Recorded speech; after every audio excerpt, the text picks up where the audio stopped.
The moment my father-in-law slid the manila folder across the dining table toward me, the entire room went quiet. Not the comfortable quiet of a family gathered for Thanksgiving. The other kind. The kind that presses down on your chest like a stone. I looked at my husband. He was staring at his wine glass. I opened the folder. Divorce papers, notarized, already dated. I'd like to tell you that I screamed, or that I stood up and threw that folder across the room, or that I said something sharp and devastating that left everyone in stunned silence, but I didn't. I sat there at the head of that long mahogany table, surrounded by his family and the people I'd believed were my people too, and I read every single line, slowly, carefully, the way my mother taught me to read anything important, before I signed it. And then I looked up at my husband again, and this time he met my eyes for exactly 2 seconds before he looked away. I picked up the pen his father had placed beside the folder. I signed. What none of them knew, what no one in that room knew except my best friend Sophie. Sitting 3 chairs down with her hands folded in her lap and a small brown envelope tucked inside her jacket was that I'd already made my own plans. That I'd known for 13 days that the folder my father-in-law thought was the end of my story was actually just the last page of someone else's. But let me go back to the beginning. Because you need to understand what kind of family the Hargroves were before you can understand why that Thanksgiving dinner changed everything. I met Daniel Hargrove at a mutual friend's birthday party in downtown Chicago when I was 28. He was funny and warm, and he called his mother every Sunday, which I found charming at the time. We dated for a year and a half before he proposed, and when he took me to meet his parents for the first time at their home in Naperville, a sprawling brick colonial with a circular driveway and a garden that looked like it employed 3 people full-time, I told myself that the slight chill in his Mother Gloria's handshake was just nerves. That Mason Hargrove's habit of talking over me at dinner was just the way older men from his generation communicated. That the framed photos of Daniel's college girlfriend Vanessa that were still displayed in the hallway of his childhood home were simply an oversight. I was 28 years old when we married. A certified public accountant with my own clients, my own lease, and my own retirement account. I wasn't naive. I just wanted very badly to believe that love was enough to build something solid on. The first time Gloria asked about children, we'd been married 4 months. We were sitting in her sunroom after Easter dinner, and she set down her teacup and said very pleasantly, "So when can we expect to hear some good news?" I told her we were enjoying being newlyweds and that we'd start trying when the time felt right. She smiled and said, "Of course." And then she said, "Daniel's father had his first son at 26.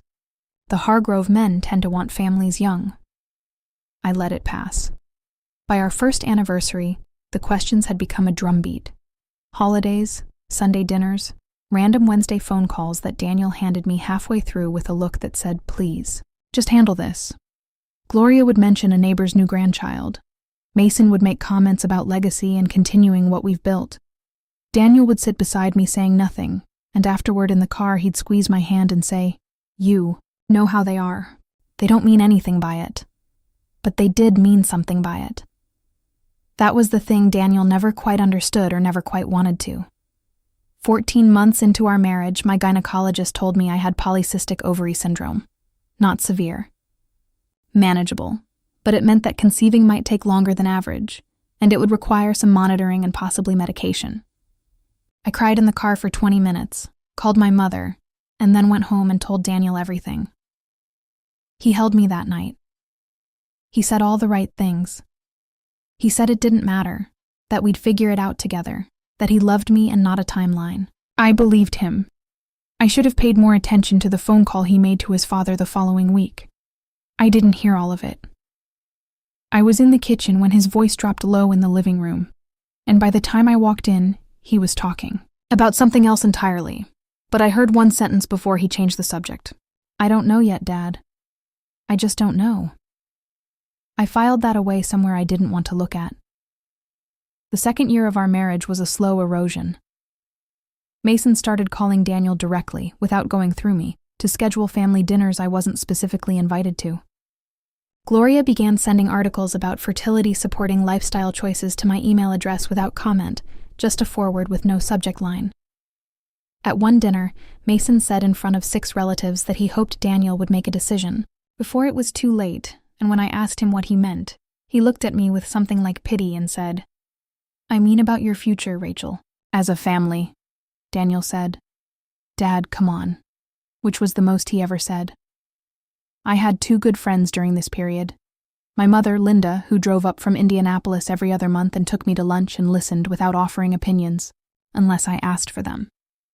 And Sophie, my college roommate, who worked as a family law paralegal, and who had, over the course of many long phone calls, begun quietly educating me on things I told myself I didn't need to know. "I'm just keeping you informed," she'd say. "Information doesn't commit you to anything." I told her she was being dramatic. She said, "Maybe. But you should know that Illinois is an equitable distribution state. And you should know that the house you 2 bought is in both your names. And you should know that if Daniel ever, Sophie. I know. But just let me finish." I let her finish. I listened, and I put all of it in the same place I'd filed that overheard phone call. The Thanksgiving dinner was Mason's idea. He called it a family celebration and told Daniel it was a chance to bring everyone together. There would be 22 people. The Hargrove cousins, Daniel's brother and his wife, Mason's business partner and his wife, a handful of family friends. He'd reserved the private dining room at his club, a wood-paneled room with oil portraits on the walls, and a coat check attendant who knew everyone by name. I wore a navy dress and my grandmother's pearl earrings. I brought a bottle of wine I'd spent too much on. I smiled at everyone when we arrived. Sophie was there because she and Daniel's cousin Marcus had been dating for several months. She sat beside me during cocktail hour and didn't say much, but at one point she leaned close and said, "How are you feeling?" I said I was fine. She said, "Good, stay fine. Whatever happens tonight, stay fine." I looked at her. "What do you mean, whatever happens?" "Rachel." Gloria appeared at my elbow in a champagne-colored blazer, kissing the air beside my cheek. "You look lovely. Come say hello to Mason's partner Harold. He's been asking about Daniel." I followed her, and I lost Sophie in the crowd. And I spent the next 35 minutes making small talk about commercial real estate and the Bears season, and whether the club's chef had changed the stuffing recipe. And I told myself Sophie was being dramatic again. She was a family law paralegal. She saw the worst of things every day. It colored her view. We sat down to dinner at 7 o'clock. Mason was at the head of the table. I was seated 3 chairs. To his left, beside Daniel, who seemed quieter than usual in a way I had learned not to name. The first 2 courses passed normally. Turkey, sweet potatoes, green beans with almonds, the cousins arguing about football, Gloria refilling glasses before anyone asked. It was after the plates were cleared and before dessert that Mason stood up. He tapped his glass. "I want to say a few words," he said, "about family." I remember thinking the speech was oddly formal. He talked about legacy, about what the Hargrove name had taken generations to build, about how every generation had a responsibility to carry something forward. His eyes moved around the table as he spoke, touching briefly on each face, and when they landed on mine, they stayed there just 1 beat too long. "Sometimes," he said, "we have to make difficult decisions. Not because we want to, but because love for the people we've built something with requires us to be honest, even when honesty is hard." He reached beneath his chair and placed a manila folder on the table. He slid it to me. "Daniel and I have discussed this at length," he said. "This is the right thing for everyone." The table was very quiet, not surprised quiet, waiting quiet, the kind of quiet that meant most of the room already knew. I looked at Daniel. He was looking at his wine glass. I opened the folder. I took my time. I read every page. My hands were steady, which surprised me. My grandmother's pearls were cool, against my throat. Somewhere down the table I could hear someone shift in their chair. When I finished reading, I set the folder down flat on the table. Mason said, The terms are more than generous, Rachel. The house, a settlement, 7 months of... I know what the terms say, I said. I just read them. He nodded, satisfied with himself in the way of a man who has never once in his life been told no by anyone who mattered. Daniel still hadn't looked at me. There's one more thing, Gloria said. Her voice was careful, rehearsed. She stood and moved to the arched entrance of the dining room and gestured to someone outside.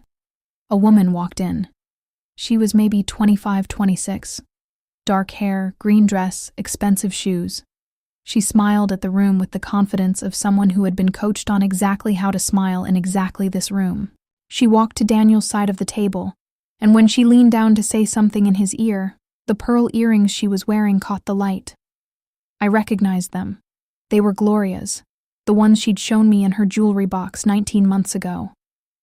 Running her thumb across them, saying they'd been in the Hargrove family for 3 generations, saying she couldn't wait to pass them down. She had already passed them down. Just not to me. Mason said, "This is Vanessa. Daniel and Vanessa have known each other a long time. She's a wonderful woman, and she doesn't need your introduction," I said. He blinked. I picked up the pen. I signed the divorce papers. Every page, every line that required a signature. I took my time with each one. The room stayed so quiet I could hear the coat check attendant's muffled radio playing something jazzy down the hall. When I finished, I closed the folder and placed it back in front of Mason. I looked at Daniel one last time. "You could have just talked to me," I said. "That's all I ever needed from you, for you to just talk to me." He didn't say anything. I hadn't expected him to. But I needed to say it anyway for myself, so that I would always know I had. I folded my napkin. I pushed back my chair. And then Sophie stood up. Sophie had been so quiet through the whole thing that I think most of the room had forgotten she was there. She was 3 chairs down from me, between Marcus and Mason's partner Harold, and she'd sat through the entire performance with her hands in her lap, not eating her pie, not touching her wine. Now she was standing and she was reaching into her jacket. Before Rachel leaves, she said, "I have something for Mason." Her voice was completely level. She pulled out a small brown envelope and held it across the table. Mason looked at it. Then at her. Then at me. "What is this?" he said. "Open it," Sophie said. He didn't move. He was a man accustomed to being the one who handed things to other people, not the other way around. He sat there for a moment looking at the envelope like it might bite him. His wife Gloria said, "Mason," very quietly. He picked it up. He opened it. I watched his face. I had seen the contents 11 days earlier. When Sophie had driven to my apartment at 9 in the evening and sat across from me at my kitchen table and placed a stack of papers between us and said, "I need you to look at these, and I need you to be brave." I'd been brave, or I tried. The first document was a medical record from a urology clinic in Evanston, from 4 years ago before Daniel and I had ever met. A record of a bilateral vasectomy performed electively on a 31-year-old male patient, whose name was on the document in black ink. Daniel's name. He had never told me. Not when we were dating, not when we got engaged, not when his family spent 2 years treating my body like a defective appliance for failing to produce a child on their timeline. He had never once told Lumi that he had made a permanent, private decision to never have children, and then watched silently, passively, cowardly, while his father blamed me for the absence of something his own son had made impossible. The second document in Sophie's envelope was a positive pregnancy test. Mine, with a date, 11 days ago, confirmed by my doctor, with blood work and an ultrasound image that showed something very small and very real. With a heartbeat that I had watched on a monitor, with tears running down my face, and Sophie holding my hand on one side and my mother on the other. I was 8 weeks along. The math, as Sophie had explained to me in her calm paralegal voice, was very simple. Daniel's vasectomy had a failure rate of less than 1.5%. And yet, here we were. It happens, my doctor had said, genuinely surprised. Rarely, but it happens. The procedure had likely partially reversed on its own over time. It's documented in the literature. I hadn't cared about the literature. I'd cared about the heartbeat. Mason read both documents. He read them again. I watched the color leave his face in a way that reminded me of water draining from a bathtub. Slowly at first, and then all at once. He looked at Daniel. Is this he started? It's real, Sophie said. Both of them. The medical record is certified. The pregnancy is confirmed by her OB with blood work dated 11 days ago. The room had passed quiet and gone somewhere else entirely. The cousins, the business partners, the family friends, Vanessa and Gloria's pearls standing against the wall, nobody moved. Gloria said, Daniel. Her voice was something I'd never heard from her before. Scraped clean. Daniel was looking at the tablecloth. His jaw was tight. You had a vasectomy, I said, not as a question, as the simple fact it was. He didn't answer. 4 years ago, I said, before we met. And you never told me, still nothing. You sat at this table, I said, and you let your father slide divorce papers at me because I, quote, failed to provide an heir. And you knew. You have known the entire time. Something moved across his face then. I don't know what to call it. Not guilt, exactly, though maybe the outer edge of it. More like the look of a man who has been very carefully not thinking about something for a very long time, and has just been forced to think about it all at once. Rachel, he said. Don't, I said. I turned back to Mason. He was still holding the papers. His hands had developed a faint tremor that I don't think he was aware of. You spent 2 years, I said, treating me like I was broken. You sent your wife's articles about fertility diets to my email address. You made comments at dinner about decisions and timelines and legacy. You sat me down in your study after our first anniversary and told me that the Hargrove family had certain expectations and that you hoped I understood what was at stake. I paused. You brought another woman to Thanksgiving dinner and had her wear your wife's jewelry. Mason opened his mouth. And your son, I said, never told any of you the truth. Not once, because it was easier to let everyone believe it was me. The room was a held breath. I'm going to have this baby, I said. My baby. Mine. Not the Hargrove heir, not anyone's legacy.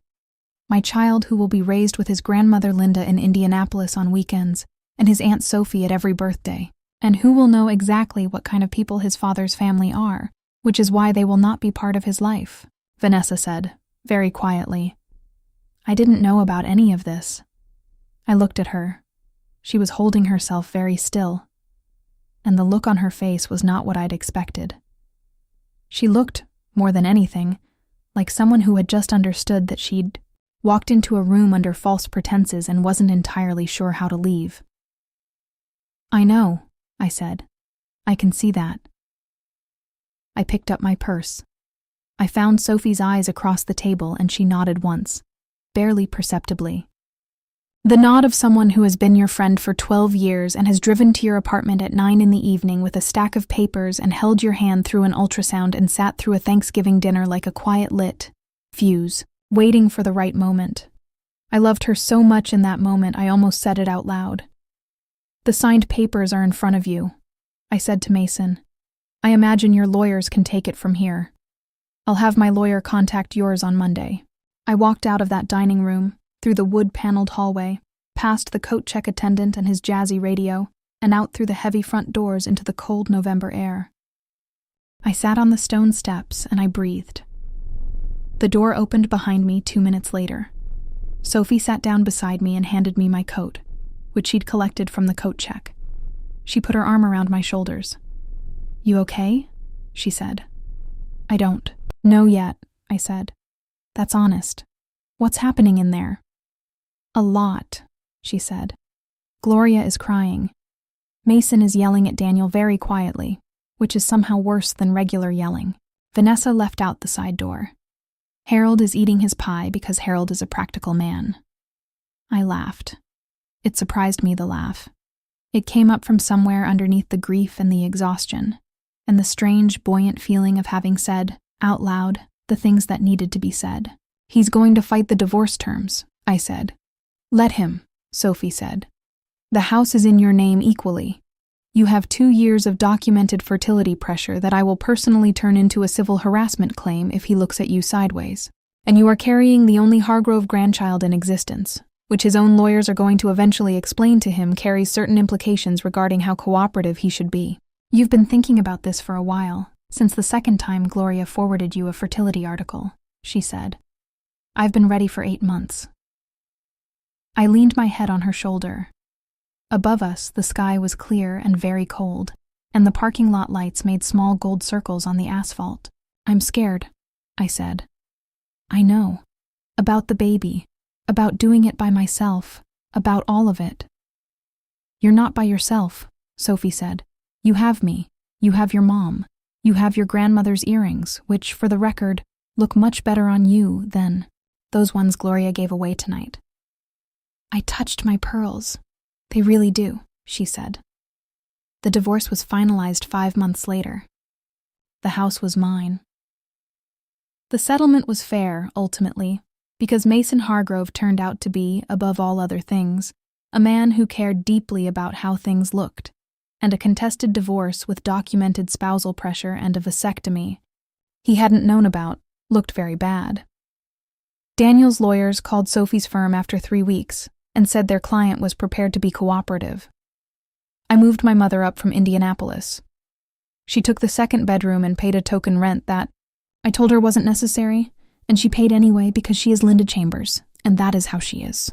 My son was born on a Tuesday in late June, 8 pounds 5 ounces, with his grandfather's dark hair, and according to my mother, my grandmother's mouth. I named him James, after nobody in particular, because I wanted him to be his own beginning. Sophie was in the delivery room. My mother was in the delivery room. They argued the entire time about whether the TV in the corner should be on or off, and I loved them both so much that I didn't care. I heard later, through Marcus, who eventually stopped seeing Daniel's cousin but stayed in touch with me anyway, that Vanessa had left by December. That Mason had suffered some kind of professional humiliation involving a business deal that collapsed, which Marcus said was unrelated to everything, but which I noticed happened around the same time several of Mason's longtime associates stopped returning his calls. That Gloria had started going to a therapist on Tuesdays, which Marcus mentioned almost as an aside, but which sat in my mind in a strange, unbitter way, like maybe some things could still turn. Daniel, I was told, had moved to Seattle. I didn't ask for more than that. I thought about him sometimes, in the way you think about a chapter of your life that taught you something hard and important. Not with anger, mostly. Anger takes up a lot of space, and I had a baby who needed all of mine. What I thought, when I thought about it at all, was that Daniel Hargrove had been a person so shaped by his father's voice that he'd never fully developed one of his own, that he'd made a private decision 4 years before I knew him, and then lacked the courage to speak it, that in trying to protect himself from his father's disappointment, he'd made me the target of it instead, and that he had lost in the end, not because of the divorce but because he would never know his son. James didn't know any of this yet. He was 7 months old and deeply interested in ceiling fans and his grandmother's reading glasses. He laughed when Sophie made a certain face and fell asleep in the car within minutes of any highway on ramp. He was, as far as I could tell, entirely himself from the very beginning, unhurried and particular and completely unimpressed by legacy. One Sunday afternoon in February, I was sitting on the floor of the living room with him, stacking soft blocks that he immediately knocked over and considered at length, when my mother came in from the kitchen and sat on the couch behind me and said, "You know what you did at that dinner?" "What?" I said. "You didn't leave before you signed," she said. "You signed first. You read every page and you signed, and then you said what needed to be said. Most people would have either run out or caused a scene." She paused. "You did it properly. I thought about that." James pulled a block toward him and put it in his mouth. "I was terrified," I said. "I know," my mother said. "That's what made it proper." James looked up at me with large, even eyes, as if he too found this a reasonable point. I took the block gently from his mouth and handed him the green one instead. which he considered for a moment and then accepted apparently satisfied. Outside the window, Chicago in February was gray and cold and entirely indifferent, but the apartment was warm, and something on the stove smelled like the soup my mother made every Sunday without being asked, and somewhere across town Sophie was probably on the phone giving someone very calm, very thorough advice about their options. I thought, this is the life I'm building. Brick by careful brick. Not on the foundation someone else laid for me, but on ground I chose and kept, and stood on. Even when it shook, it was enough. It was actually more than enough. It was everything,